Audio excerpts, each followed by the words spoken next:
জি, আপনি থাম্বনেলে যা দেখেছেন ঠিকই দেখেছেন। বাংলাদেশে শাওমির ফ্যাক্টরি বন্ধ হয়ে গিয়েছে।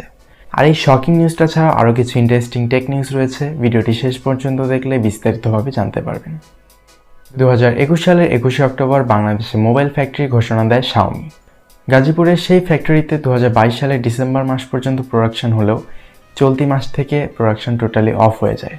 এর পিছনে সবচাইতে বড় কারণ ছিল ডলার সংকটের কারণে মোবাইলের প্রাইস অনেকটাই বেড়ে যাওয়া, আর এর ফলস্বরূপ বাংলাদেশ মার্কেটে স্মার্টফোনের সেল অনেকাংশে ড্রপ হয়ে যাওয়া।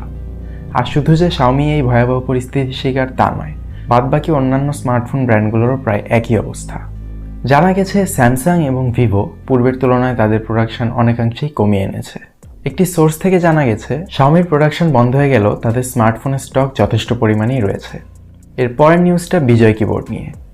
এখন থেকে ইম্পোর্ট করা অথবা স্থানীয়ভাবে উৎপাদিত সকল অ্যান্ড্রয়েড স্মার্টফোনে বিজয় কিবোর্ড প্রি ইনস্টল করে দেওয়ার নির্দেশ দিয়েছে BTRC। অর্থাৎ আমরা কোনো একটা নতুন স্মার্টফোন কিনলে সেই ফোনটাতে যেমন আগে থেকে গুগল, ফেসবুক, ইউটিউবের মতো বিভিন্ন অ্যাপ আগে থেকে ইনস্টল করা থাকে, ঠিক সেভাবেই বিজয় কিবোর্ডটাকেও প্রি ইনস্টল করে দেওয়ার নির্দেশ দিয়েছে BTRC এটাও জানিয়ে দিয়েছে যে কোনো স্মার্টফোন কোম্পানি যদি এই নির্দেশনা অমান্য করে তাহলে তাদেরকে সেই স্মার্টফোন বাজারজাতকরণের জন্য অনুমতি দেওয়া হবে না। অর্থাৎ সামনের দিনগুলোতে বাংলাদেশের মার্কেটে অফিসিয়ালি যে স্মার্টফোনগুলো রিলিজ হবে সেগুলোতে হয়তো আমরা বিজয় কিবোর্ড প্রি ইনস্টল একটা অ্যাপ হিসাবেই দেখতে পাবো। তো এই বিষয়টা নিয়ে আপনাদের কি মতামত তা চাইলে আমাদেরকে কমেন্ট বক্সে জানাতে পারেন। এবারে থার্ড নিউজটা অ্যাপেলকে নিয়ে। এখন পর্যন্ত অ্যাপল তাদের আইফোনে ব্রডকমের তৈরি wifi and bluetooth chip use করছে। এজন্য 2020 সালে ব্রডকমের সাথে প্রায় $1,500 কোটি চুক্তিও হয় অ্যাপেলের। তবে আরও বহু আগে থেকে অ্যাপল তাদের নিজস্ব ব্লুটুথ অ্যান্ড ওয়াইফাই চিপ তৈরি প্রচেষ্টায় রয়েছে এবং তারা সাফল্যের খুব কাছাকাছি। ধারণা করা হচ্ছে 2025 সাল নাগাদ অ্যাপল তাদের আইফোনে নিজস্ব তৈরি চিপ ব্যবহার করতে পারবে, আর এর ফলে তাদের অনেক টাকা সেভ হয়ে যাবে। আপাতত আমরা ভবিষ্যতের চিন্তা বাদ দিয়ে আবার একটু বর্তমানে ফিরে আসি। আপনাদের নিশ্চয়ই মনে আছে অ্যাপল তাদের লেটেস্ট আইফোন 14 প্রো ম্যাক্সে তাদের নতুন স্যাটেলাইট টেকনোলজি ইন্ট্রোডিউস করে দিয়েছিল। এই টেকনোলজির মেইন কাজটা হলো আপনি যদি কোনো গভীর জঙ্গলে বা কোনো পাহাড়ি অঞ্চলে আটকিয়ে যান এবং ওখানে যদি কোনো নেটওয়ার্ক না থাকে, সেক্ষেত্রে আপনি অ্যাপেলের নতুন স্যাটেলাইট টেকনোলজি ইউজ করে এমার্জেন্সি সার্ভিসের সাথে কন্ট্যাক্ট করতে পারবেন বা মেসেজ সেন্ড করতে পারবেন, দেন সেক্ষেত্রে আপনাকে তারা উদ্ধার করতে আসতে পারবে।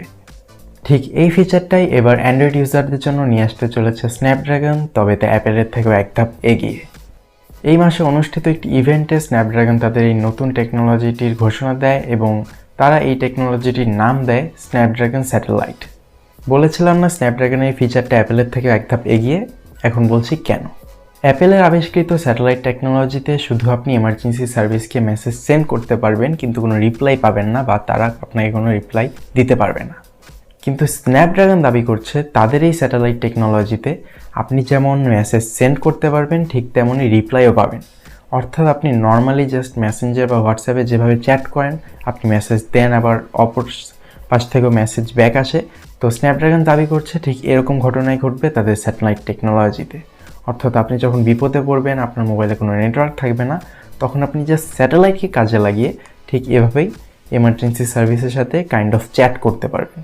সত্যি যদি এমনটা হয় তাহলে এটা আসলে খুবই এক্সাইটিং হবে। ধারণা করা হচ্ছে এই বছরই আপকামিং ফ্ল্যাগশিপ স্মার্টফোনগুলোতে স্ন্যাপড্রাগনের এই ফিচারটা দেখা মিলবে। বিশেষ করে স্যামসাংয়ের আপকামিং ফ্ল্যাগশিপ স্মার্টফোন S23 সিরিজের মাধ্যমে এই ফিচারটা ফার্স্ট টাইম ইন্ট্রোডিউস হতে পারে। দেখতে দেখতেই আমরা চলে আসলাম আমাদের লাস্ট টেক নিউজটির দিকে এবং খুব দুঃখজনকভাবে আজকের এই ভিডিওটা শেষ করতে হবে একটা ব্যাড নিউজের সাথে। বর্তমানে আমরা প্রায়ই বিশ্বের বিভিন্ন জায়গায় স্মার্টফোন ব্লাস্ট হওয়ার নিউজ দেখি, কিন্তু এবার এমন একটি ঘটনা ঘটে গিয়েছে বাংলাদেশে। রিসেন্টলি বাংলাদেশে একটি ভিভোর স্মার্টফোন ব্লাস্ট হয়। গাজীপুরের রাকিব হোসেন নামক একজন ব্যক্তির পকেটে থাকা অবস্থায় ভিভো Y22s মডেলের একটি স্মার্টফোন বিস্ফোরিত হয়। এই দুর্ঘটনায় সেই ব্যক্তির শরীরের কিছু অংশ দগ্ধও হয়। 17 তারিখ মঙ্গলবার বিকেলে এই ঘটনাটি ঘটে। আরও জানা গিয়েছে সেই ব্যক্তি মাত্র 10 দিন আগে এই স্মার্টফোনটি কিনেছিল। এই ঘটনাটা সত্যি খুবই দুঃখজনক এবং ভয়াবহ, কেননা আমরা কিন্তু সবাই স্মার্টফোন ইউজ করি।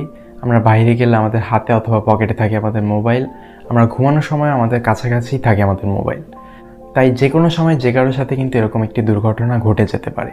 রাকিব হোসেন নামক এই ব্যক্তির অল্প কিছু অংশ দগ্ধ হয়েছে, কিন্তু এই দুর্ঘটনাটা আরও বড় আকারেও হতে পারত।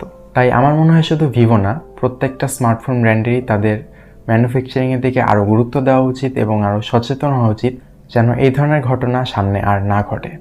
তারপরেও এই ঘটনাটা নিয়ে আপনাদের কি মতামত তা চাইলে কমেন্ট বক্সে শেয়ার করতে পারেন। ভিডিওটা ভালো লাগলে একটা লাইক দিয়ে দিতে পারেন। যারা এখনও চ্যানেলটা সাবস্ক্রাইব করেননি, সাবস্ক্রাইব তো মাস্ট। খুব শীঘ্রই কোনো ভিন্ন ধরনের নতুন ভিডিও নিয়ে হয়তো আপনাদের সামনে আবারও হাজির হয়ে যাব। Till then take care and bye by.